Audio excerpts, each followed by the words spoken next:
Silicon Valley, technology, art, green, and sustainability.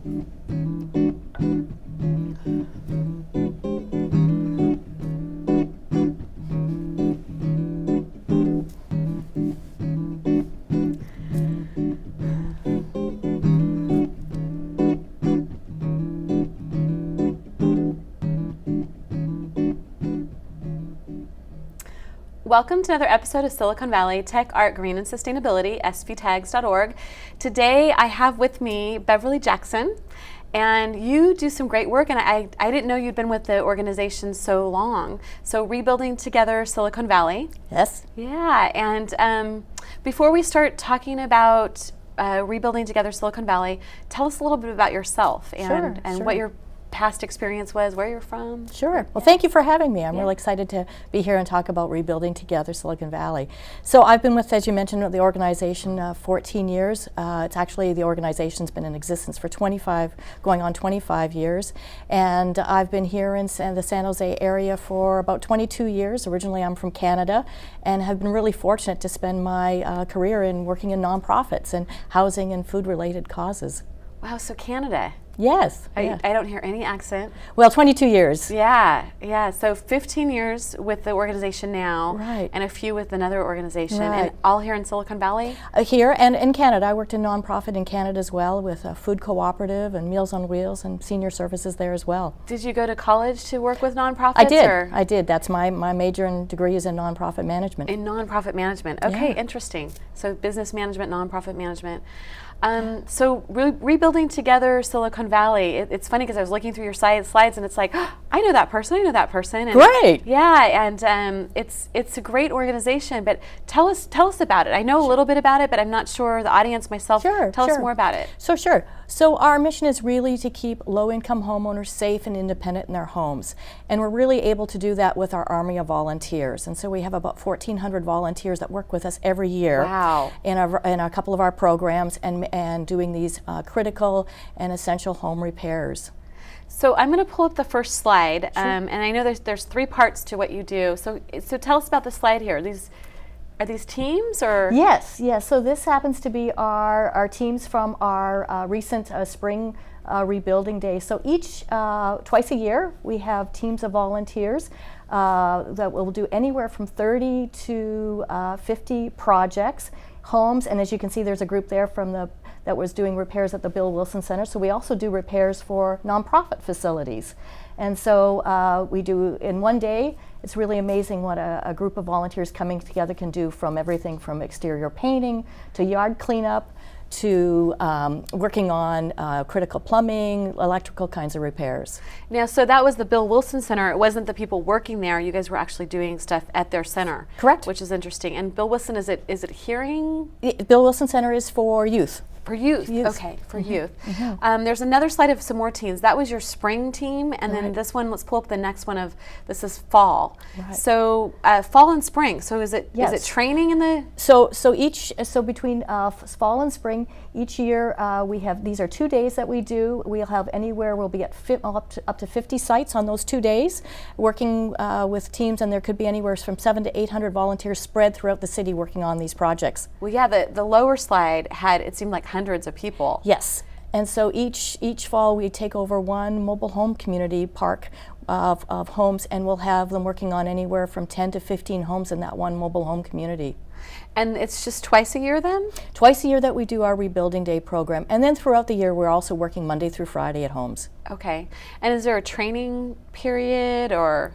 So our training, our team leaders, each project has a team of leaders, and so they do training ahead of time, so that in that one day, those volunteers that show up are ready to go and know what to do. And do they have to be, one of the people I know is an architect. And she doesn't do house architecture, she does something else. She does actually theater architecture.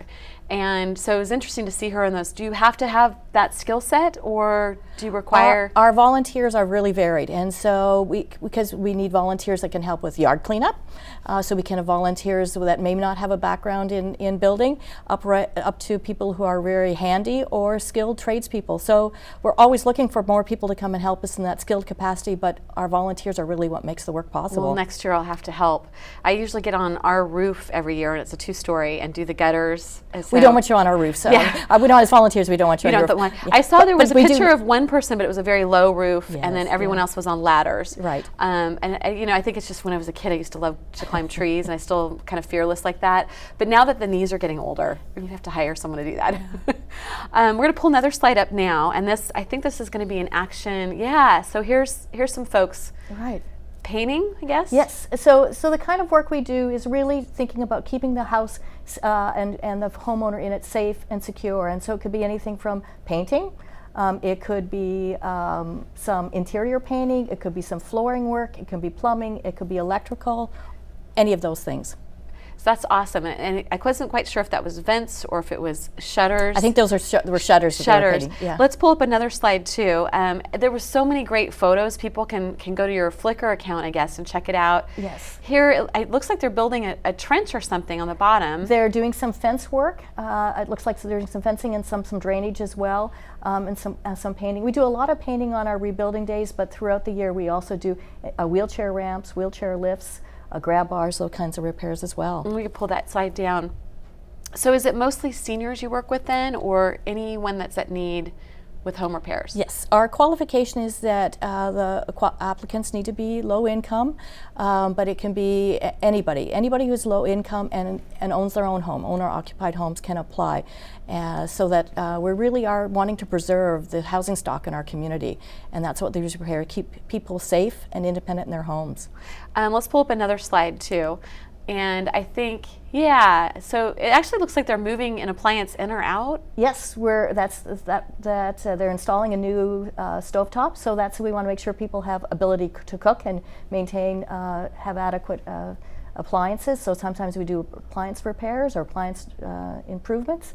And the other one is that actually is a mobile home where they're getting new skirting to weatherize and make sure that the home is insulated. I see. Okay, we can pull that down. It looked like they were moving a brick wall. It does. And I'm like, that can't be, because No. it would be much heavier than that. So it's the siding for a Right. mobile home. Do you do mostly mobile homes too, or a lot of? We don't.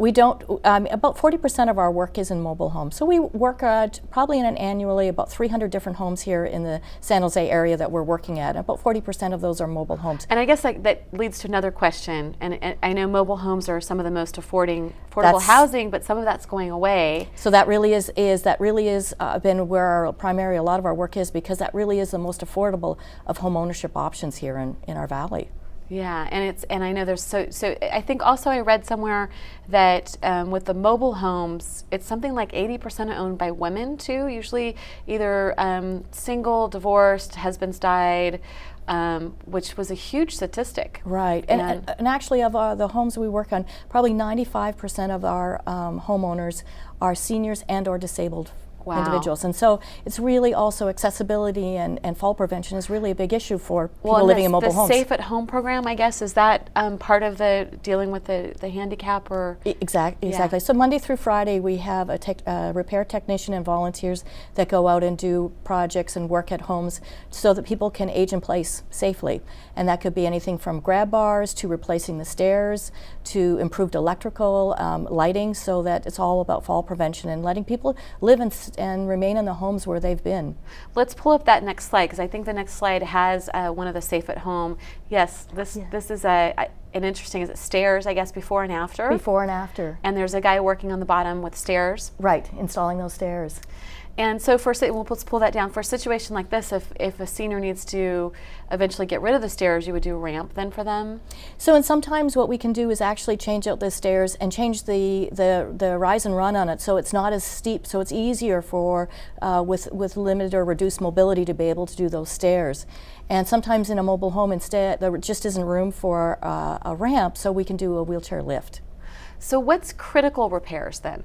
So critical repairs are those repairs that that need to be done that are pretty urgent in nature, so that the home is habitable. So it could be a case where it could be there's no hot water, a hot water heater's gone out, it could be a leaking roof, it could be a furnace or a heating source that no longer works, so that people can remain in that home and be safe. So low income, It has to be the, I guess. Qualification. Is it, and we're not really supposed to talk about money, but we can talk about it, we're not asking for money. Right. So is that 17,000 or? Well, it's a HUD standard, so anything that's 80% of area median income. And what would that be here? So it depends on how many people are in the household. I see, okay. On the household, and so actually, they can go to our website and check see that, it there. as well as to call our office, and we can, if anybody's interested. So if somebody knows of a neighbor or a family member that needs our service, they should call our office for an application or go to our website for an application. Let's pull up the next slide. I think I'm behind on the critical repair. So yeah, this is definitely a critical repair. It looks like a really bad, even mold maybe, under the toilet area. So that really is that's been a floor leak that's gone on unnoticed, and so just by putting in a new floor, subflooring, and a new toilet, that floor, and sometimes we'll get calls, and by the time we get to the home and the volunteers start working, that floor is so deteriorated that it could be. It could have, the toilet could have fallen through. Let's pull that down. The number that's on there, the number that was on there is for the critical repairs. It's for that's our office number. And that's your website number, yeah. And so applicants or anybody who needs more information can call for an application, and they don't have to apply for a particular program. Just apply to our program, and then we'll address and preview the home and talk with them and see what their needs are. The roof, heating, water heaters, plumbing, electrical were some of the things that were listed. Yes. And again, that's not applicable just to seniors. That's anyone that may need it. That's low income that may need it. And so it's really, we do the assessments on a case-by-case basis and really try to prioritize the most urgent of those kinds of repairs. Which is really a great thing that you guys are doing, since cost of living has gone up so much, and sometimes, you hear about some of the seniors that are, and maybe this doesn't apply for your program, but you hear about some of the seniors that are property rich but cash poor. They're no longer working, but so they don't have the resources to pay for certain things. Right, and so they're really making decisions about food, medication, or repairs. So of course, the food, medication, of course, need to come first, and so these repairs often go unresolved for many years. And so we did a home not so long ago where we did some plumbing repairs, and at the end of it, the next day she called and she said, "No, that was the first time I was able to have a bath in 2 years." Oh my gosh! Wow! That's an incredible thing that you guys are doing. What do you? And this, I guess, leads right into the next program question. What do you like most about what you're doing? Well, it really is just like I mentioned. It's really the impact everyone can make, and I think I hear this from our homeowners that we help, as well as the volunteers that contribute and give their time. Is that one day of service can have such a profound effect and impact on somebody's life.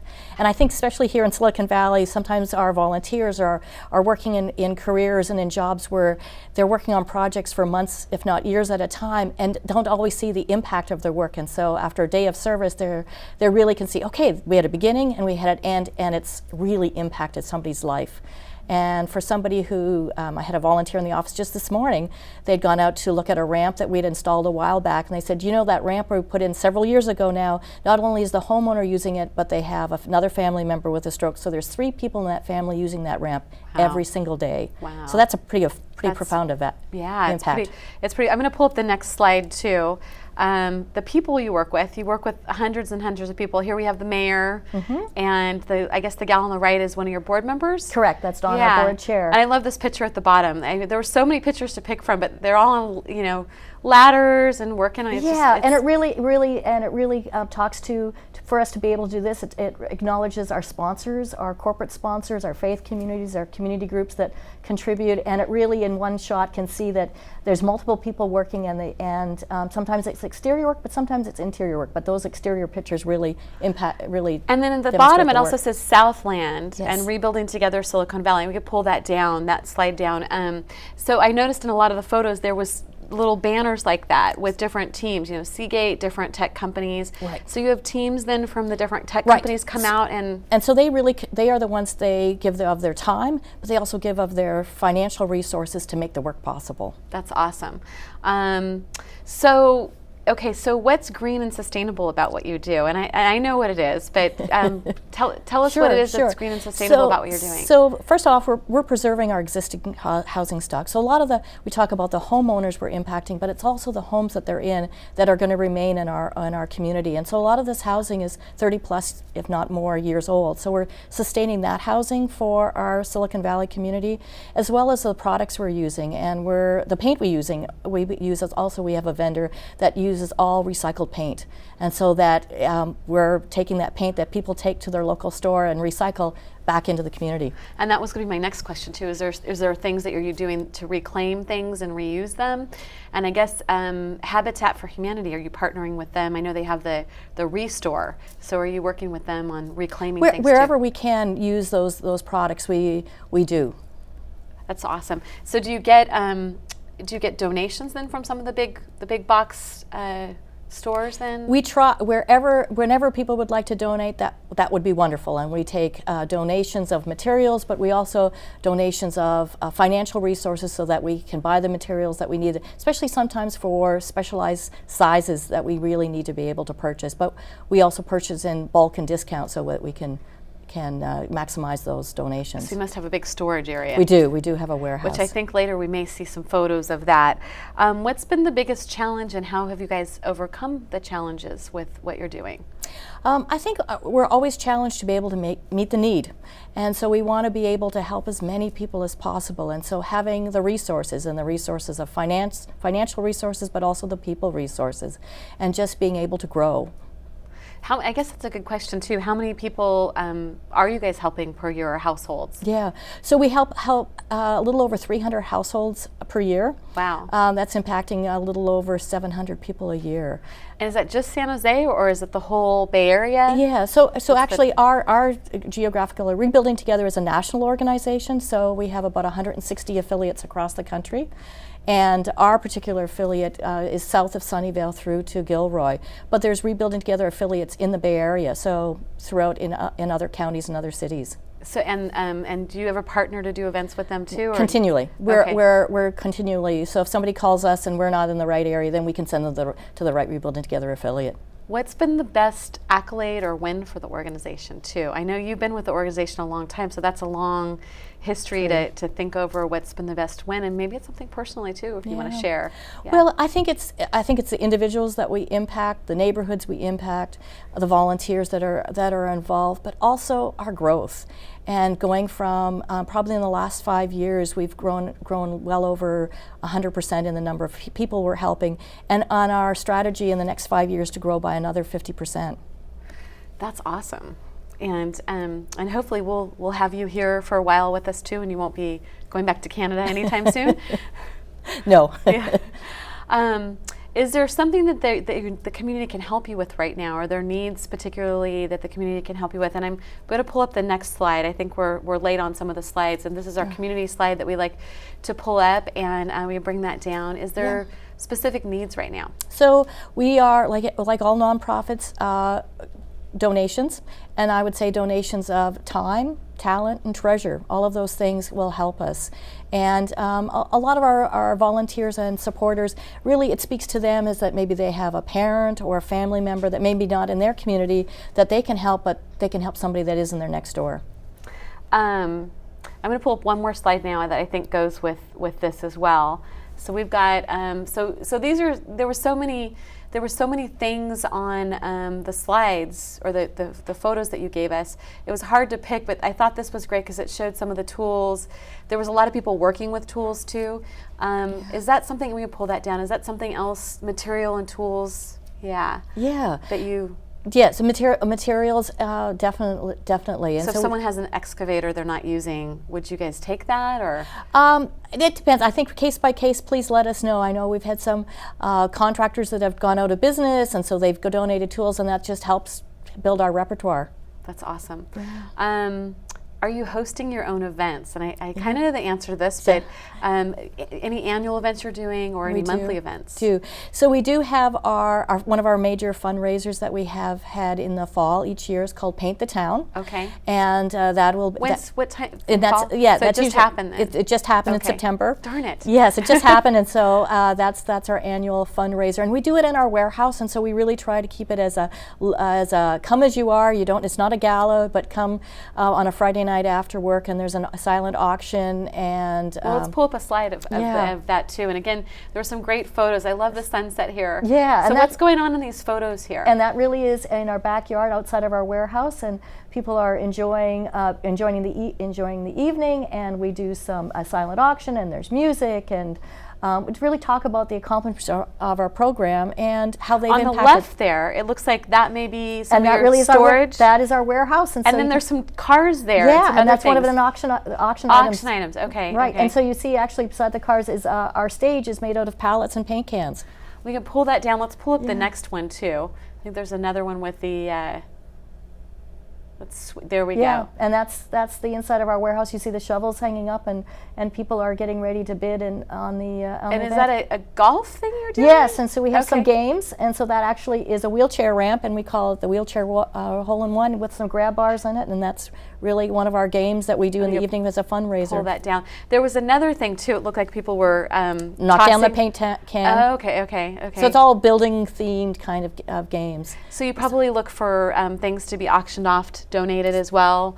For that do you do evening. like vacation auctions and all that kind of stuff as well? All those things. And how many people usually attend that event? So we usually have about 200 people come for our evening. Wow. And next year is our 25th anniversary. So I would say for people to stay tuned. We're planning something special, and we haven't quite got the details all finalized, but it'll be another celebration of our 25th That'll be great. And anniversary. so, and if people want to volunteer, there is a training day then that they should go to I keep telling you, go to our website. Our website, but also sign up on our Facebook page, because that's where we put all of our alerts and what's coming up. And I think I just signed up on it. So. Excellent, and that's really where we communicate with our supporters about what's coming up and how they can support us and news events that way. Are there any other events that are important to what you guys do too, that you maybe go to locally, nationally, internationally? Mm-hmm.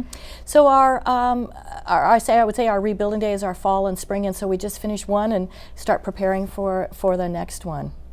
Well, we like to do, and this year we haven't done that many because I was traveling a little bit, but we like to do some educational talks, and Sports Basement usually sponsors that. They have a great community room, so maybe we can have you guys out one of the days and do a little talk on what you do. And we'd love to, and I think we can talk about kind of some of not only our repairs, but how to keep some safety and accessibility repairs people can do for their own home to stay safe. I know I've procrastinated. I have a couple windows that need to be recaulked right now, and I haven't gotten on the roof yet to clean the stuff, but a little procrastination there. That's good. This is good motivation. What are some books and websites and other resources maybe that would be good for people to look at too? Sure. Besides your website, which is great. Our website. But I think especially in the area of fall prevention, because it doesn't matter of your income level, you really we need to, as we all age, think about safety in our home and go just to Google fall aging in place and fall prevention. Awesome. What is there something that we haven't covered too that you want to mention right now? I would just say that for people who are interested to call us, if they are kind of have a question about how they can participate, how they can support us, how they can be more involved, to just contact our office, as well as if there's somebody they know in their neighborhood that may need assistance, to be an advocate for us and make sure, that's our goal, is to make sure that everybody who may need our service is aware of it. Also, what's the most exciting thing about what you do? I know we asked what the favorite thing was, but what's the most exciting thing that you do? I think one of the exciting things that we do is really to see the impact of our work and to see how it really can affect somebody's life. And that's what our homeowners will say, that they can't believe that so many people that they don't know, some people would come together to help them. And I think that sometimes we lose to understand that complete strangers care. Yeah, I was amazed at all the groups, and there was architecture groups, and again the tech groups, and just amazing. A real variety of people who care about our neighbors. It looked like a lot of college students too, but maybe they were just new people in the tech industry, because I'm feeling a little old these days. What's the one thing you want people to remember about your organization too? I think that our vision is that everyone deserves a safe and healthy home. That's awesome. Yeah. Well, thank you so much for joining us. And is there anything else we missed too before we close? I think we did really and I hope they got a good picture of your banner there behind you, which is great. Thank you for joining us, and hopefully we'll get to do an event around this. I think this is a great organization. We look forward to it. Yeah, and we'll have to get some more information out to my network of folks. Thank you for everybody for joining us on the show today. And again, go to their website for more information. You can follow us on Twitter and Facebook. And again, we're doing some more events this next year. We're going to be having a fundraising event ourselves coming up this next year. That'll be new for us, so a first-time thing. We're going on 7 years this year. So make this a great TAGS week by conserving, reusing, and rethinking the way you choose to live here in Silicon Valley and beyond. Thank you for joining us. Thank you. Thank you, Heather.